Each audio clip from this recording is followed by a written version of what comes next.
बेटियों के साथ किन्हीं की बेटी है, बेटी के साथ ऐसी दरिंदगी नहीं होनी चाहिए। उनका रजिस्ट्रेशन है या नहीं, ऐसे कुकुरमुत्ते जिस तरीके से हॉस्टल खोलते जा रहे हैं उन लोगों पे भी लगाम लगनी चाहिए। इसमें महिलाएं बच्चियां जो आ रही हैं उन्हें भी जागरूक होना पड़ेगा। हॉस्टल के लिए अलग से सिक्योरिटी की व्यवस्था होनी चाहिए, तो उस तरीके से उन्हें नहीं मिल पाता है। गार्जियन के कहने पर आती हैं और गार्जियन जो है अपने बेटियों को आगे बढ़ाने के लिए आते हैं। बेटा हो या बेटी, जहाँ भी रखें कम से कम जगह निरीक्षण कर लें। निश्चित रूप से महिला आयोग जो है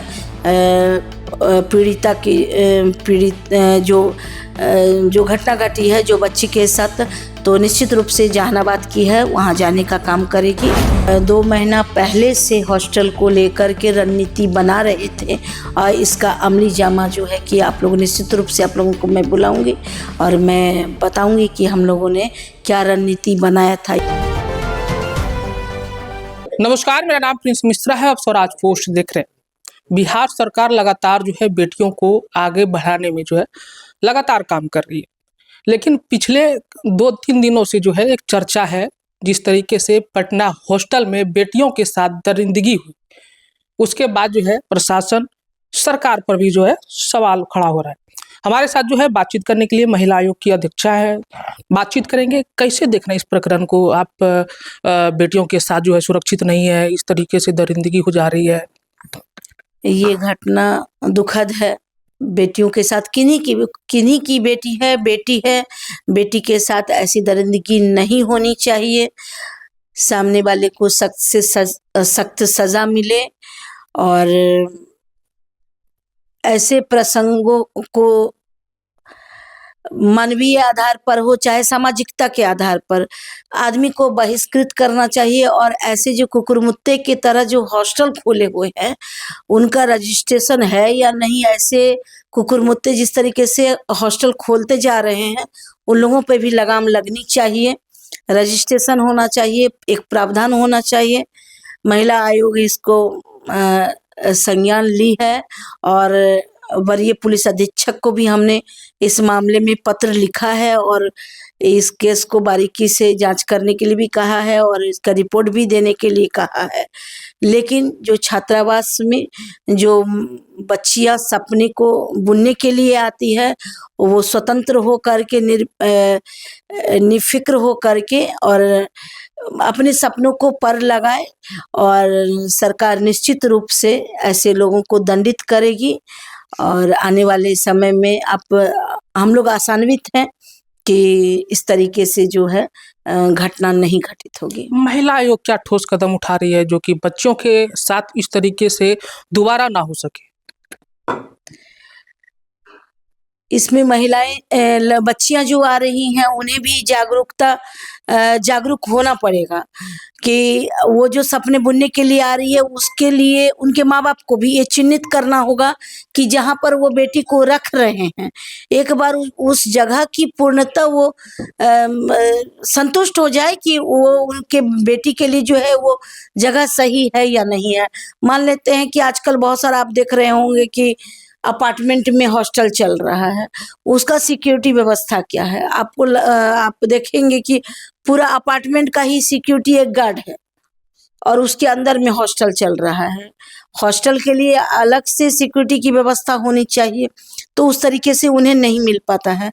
तो कहीं ना कहीं जो है कि अभिभावक भी जो है कि ये चीजें बारीक चीजें जो हैं वो नहीं देख पाते हैं। बहुत सारे है कि स्वास्थ्य में कुप्रभाव पड़ता है। लैट्रिन बाथरूम की भी व्यवस्था जो है कि वो अच्छे खुले में थोड़ा तरीके से होना चाहिए। हाइजेनिक है कि नहीं, वहाँ पे पानी की क्या व्यवस्था है। ये लड़कियों को जो है पूरा कोच करके तो नहीं रख दिया गया है एकदम गाजर मूली की तरह। पूरा आपका वहाँ पे कैपेसिटी कम है और सिर्फ बेड चार्ज में आप देखते होंगे कि हॉस्टल में 10,000 से ऊपर तक चार्ज कर दिया जाता है। क्या वो 10,000 के लायक है या नहीं? तो ये गार्जियन को, चूंकि लड़कियां तो गार्जियन के कहने पर आती हैं और गार्जियन जो है अपने बेटियों को आगे बढ़ाने के लिए आते हैं। बेटा हो या बेटी, जहाँ भी रखें कम से कम जगह निरीक्षण कर लें और संतुष्ट होकर के ही रखें। ये घटना जो घटी है उसके बाद महिला आयोग जो है जागृत हुई है, अब जो है निरीक्षण करेंगे क्या? इस घटने के बाद जो है जाएँगे हॉस्टलों में क्या जाँच करेंगे क्या? परिवार से बातचीत हुई आपकी? महिला आयोग पहले से जागृत है, ऐसा नहीं कि ये घटना घटित हुई है उसके बाद महिला आयोग जागृत हुई है। महिला आयोग हमेशा से जाग रही है और बेटियों के लिए जो है बिहार की नारी के लिए, महिलाओं के लिए उनके पीठ पर खड़ी है। उनके साथ कोई ऐसी घटना नहीं होगी। आप देख रहे होंगे पिछले दिनों जिस तरीके से कुछ-कुछ ऐसी घटनाएँ घटित हो जा रही है जो कि सभ्य समाज में नहीं होनी चाहिए। तो महिला आयोग स्वतः संज्ञान ले रही है और जो है कि दृढ़ता के साथ उसका जो है घोर विरोध करती है, इस तरीके से ना हो और सामने वाला कितना भी रसूखदार क्यों नहीं होगा, महिलाओं को वाजिब हक ज़रूर मिलेगा। जो पीड़ित परिवार है उनसे बात हुई तो हुई या उनसे मुलाकात करने की आगे की रणनीति है क्या महिला आयोग की?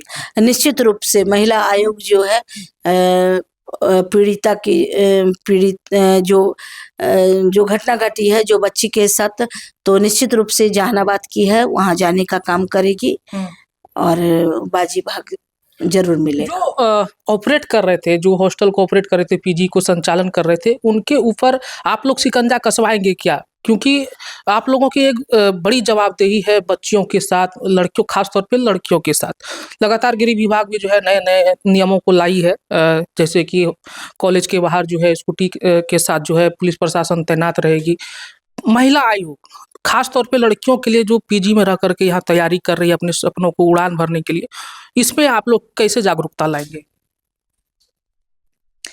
इसके लिए हम लोग रणनीति बना रहे हैं और मैं आपको बता दूं कि आज ही नहीं, हम लोग जो है कि 2 महीना पहले से हॉस्टल को लेकर के रणनीति बना रहे थे और इसका अमली जामा जो है कि आप लोग निश्चित रूप से आप लोगों को मैं बुलाऊँगी और मैं बताऊँगी कि हम लोगों ने क्या रणनीति बनाया था। ये आज की बात नहीं है, हम लोग जो है 2 महीना पहले से ही इस चीज़ों पर चल रहे थे कि हम लोग हॉस्टल पर जो कुकुरमुत्ते की तरह खुल चुके हैं, उस पर कमांड जो कैसे दोषी है उन पे कड़ी कार्रवाई होगी? बिल्कुल। बख्शा तो नहीं जाएगा? नहीं, बख्शा कैसे जाएगा? आप सोच रहे हैं कि हमारे राज्य में जो कोई क्राइम करे और वो बच जाए, ऐसा हो नहीं सकता है। चलिए, ये थे हमारे साथ महिला आयोग की अध्यक्षा जिनको सुन रहे थे। ऐसे ही तमाम खबरों के लिए हमारे साथ बने रहिएगा, तब तक के लिए बहुत-बहुत शुक्रिया।